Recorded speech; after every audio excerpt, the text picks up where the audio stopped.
पहला प्रश्न दोस्तों आपकी स्क्रीन पर आके शरीर की सबसे बड़ी ग्रंथि कौन सी होती है? कौन है? ऑप्शन ए लार ग्रंथि, ऑप्शन बी थायराइड ग्रंथि, ऑप्शन सी यकृत और ऑप्शन डी अमाशय। तो सबसे शरीर की सबसे बड़ी ग्रंथि कौन सी है दोस्तों? तो कौन सी है दोस्तों? जरूर कौन सी है?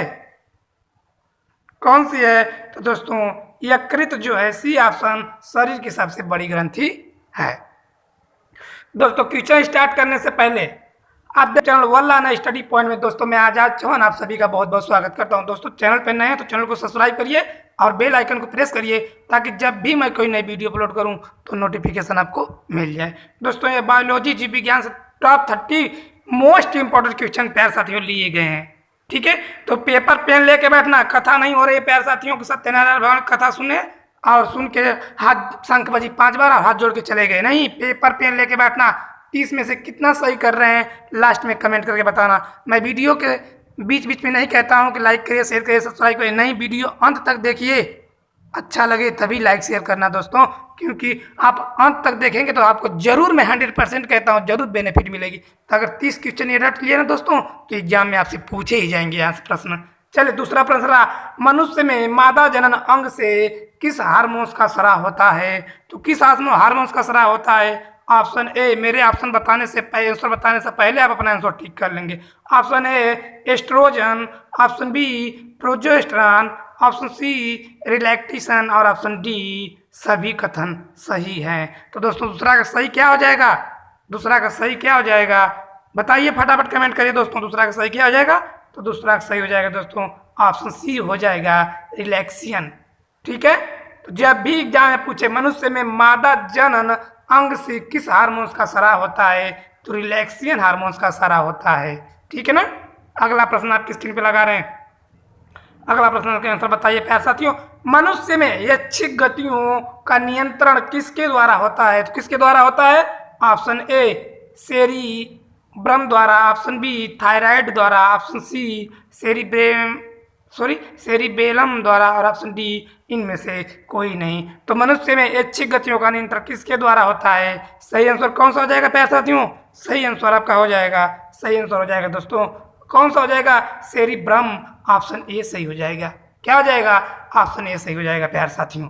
ठीक है ना, सेरिब्रम। अगला चले, चौथा प्रश्न आपकी स्क्रीन पे लगा रहे हैं और इसका जरूर बताइए तो फटाफट आंसर अपने पेपर पे लगाना। चलिए चौथा प्रश्न रहा कि शरीर का तापक्रम कहाँ नियंत्रित होता है? ऑप्शन ए स्पाइनल कॉर्ड में, option B cerebellum, option C hypothalamus और ऑप्शन डी पिट्यूटरी। तो शरीर का तापक्रम कहाँ नियंत्रित होता है प्यार साथियों? तो चारों में से कौन सही हो जाएगा चौथा का? तो दोस्तों चौथा का आपका सही हो जाएगा क्या? सी सही हो जाएगा, हाइपोथैलेमस। ठीक है, जब भी एग्जाम में पूछे कि शरीर का तापक्रम कहाँ नियंत्रित होता है, आपका हमेशा आंसर होना चाहिए दोस्तों हाइपोथैलेमस में, ना कि आप लगा देना स्पाइनल कॉर्ड में। ये सब नहीं लगाना, जब भी पूछे इसी को लगाना है। अगला प्रश्न आपकी स्क्रीन पर रहा दोस्तों, जितने भी क्वेश्चन है वेरी वेरी मोस्ट इंपॉर्टेंट प्यार साथी हूँ।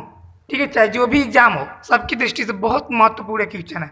पांचवा प्रश्न बताइएगा, अमीबा में भोजन का अंतःग्रहण किसके द्वारा होता है? ऑप्शन ए कूटपाद द्वारा, ऑप्शन बी कोशिकाओं द्वारा, ऑप्शन सी सिलिया द्वारा और ऑप्शन डी गुद्दा द्वारा।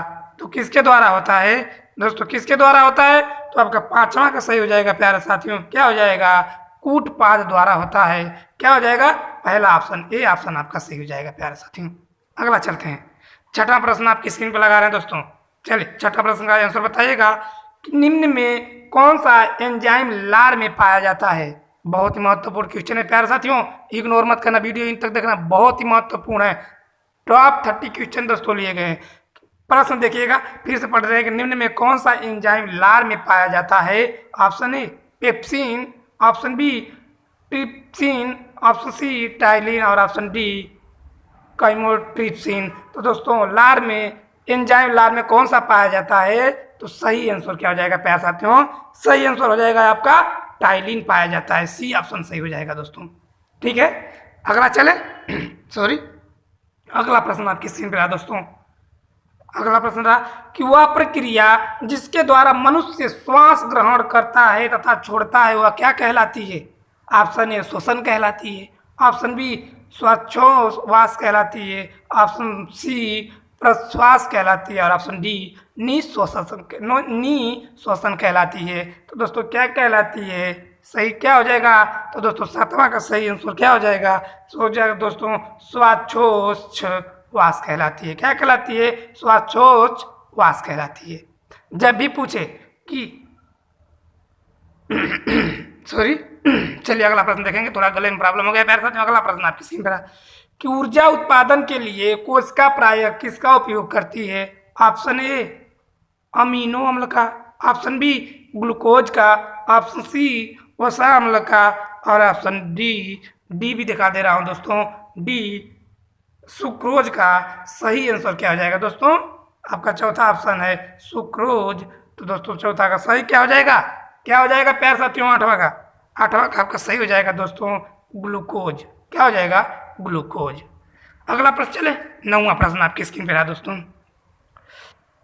नोट करते हुए चलना दोस्तों। चारों ऑप्शन आंसर लिखने की जरूरत नहीं है, केवल प्रश्न का आंसर ही आप लिख लेना, ठीक है। चलिए प्रश्न रहा कि किस अभिक्रिया द्वारा पौधों में ऑक्सीजन बाहरी वातावरण में कोशिकाओं में पहुंचता है?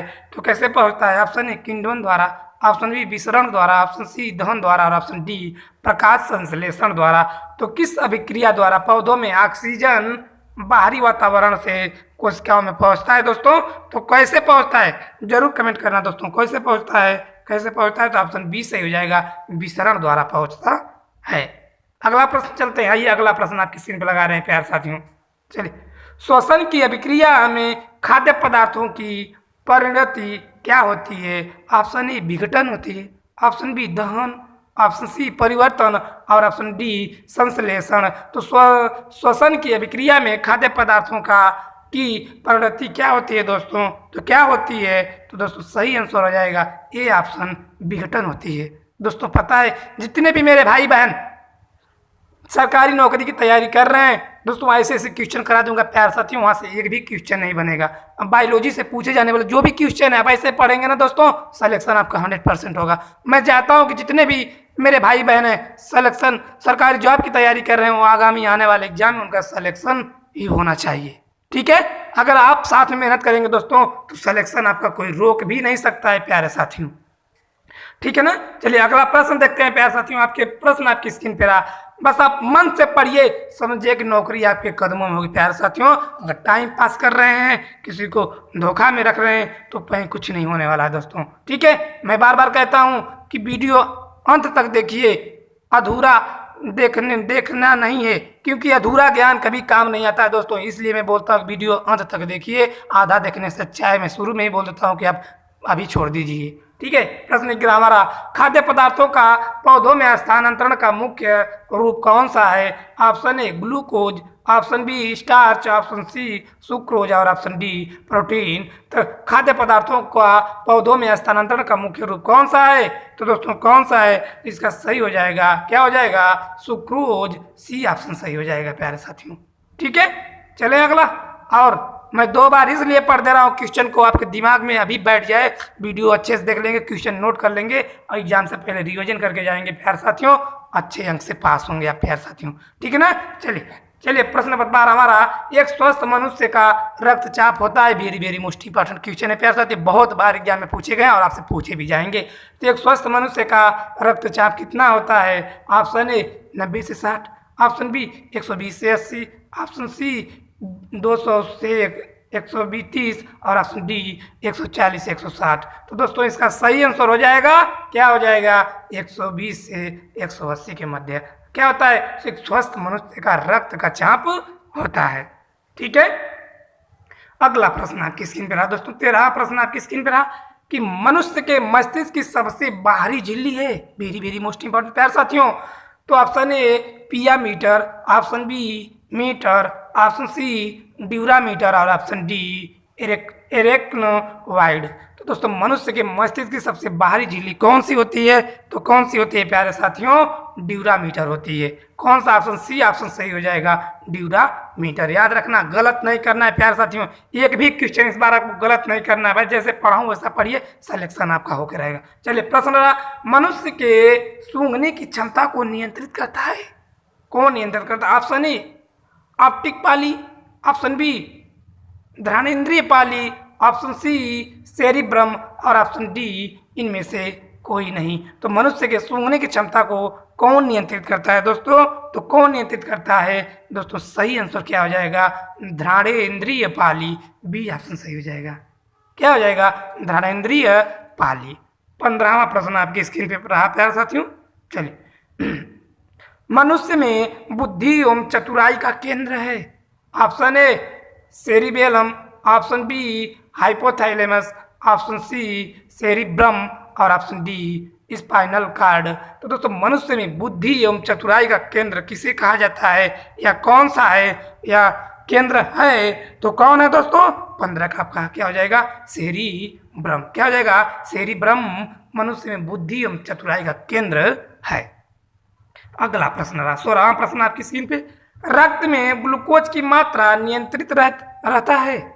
ऑप्शन ए सोमेटोस्टेनिन के कारण, ऑप्शन बी ग्लूकागन के कारण, ऑप्शन सी गैरिस्टीन के कारण और ऑप्शन डी इंसुलिन के कारण। तो रक्त में ग्लूकोज की मात्रा किसके कारण नियंत्रित रहती है? किसके कारण नियंत्रित रहती है प्यारे साथियों? सही आंसर क्या हो जाएगा? इंसुलिन के कारण, डी ऑप्शन सही हो जाएगा प्यारे साथियों। ठीक है, अगला प्रश्न चले। आइए, अगला प्रश्न रहा आपकी स्क्रीन पे। ऑक्सीजन है, बहुत बार पूछा है, ऑक्सीजन क्या है? ऑप्शन ए वसा, ऑप्शन बी कार्बोहाइड्रेट और ऑप्शन सी एंजाइम और ऑप्शन डी दोस्तों हार्मोन्स। तो ऑक्सीजन क्या है? क्या है प्यारे साथियों? जब भी पूछे ऑक्सीजन क्या है तो दोस्तों आपका हमेशा आंसर होना चाहिए ऑक्सीजन एंजाइम है, सी ऑप्शन सही दोस्तों। जब भी एग्जाम पूछे, कोई भी आपसे पूछ सकता है कि ऑक्सीजन है क्या, ऑक्सीजन क्या है, तो दोस्तों एक एंजाइम है। ऑक्सीजन कितने, वायुमंडल में ऑक्सीजन कितने प्रतिशत गैस पाई जाती है? तो दोस्तों ऑक्सीजन 21% पाई जाती है। आप ये भी याद रखना, एग्जाम में पूछ देगा कि वायुमंडल में ऑक्सीजन कितने परसेंट पाई जाती है गैस, तो 21% पाई जाती है। अगला प्रश्न चलते हैं प्यारे साथियों। 18वां प्रश्न रहा कि जैव प्रक्रम के अंतर्गत कौन आता है? ऑप्शन ए पोषण, ऑप्शन बी उत्सर्जन, ऑप्शन सी श्वसन और ऑप्शन डी ये सभी। तो जैव प्रक्रम के अंतर्गत कौन आता है दोस्तों? कौन आ जाएगा? इसका सही आंसर किया जाएगा प्यारे साथियों, ये सभी। पोषण भी आता है, उत्सर्जन भी आता है और श्वसन भी जैव प्रक्रम के अंतर्गत आता है।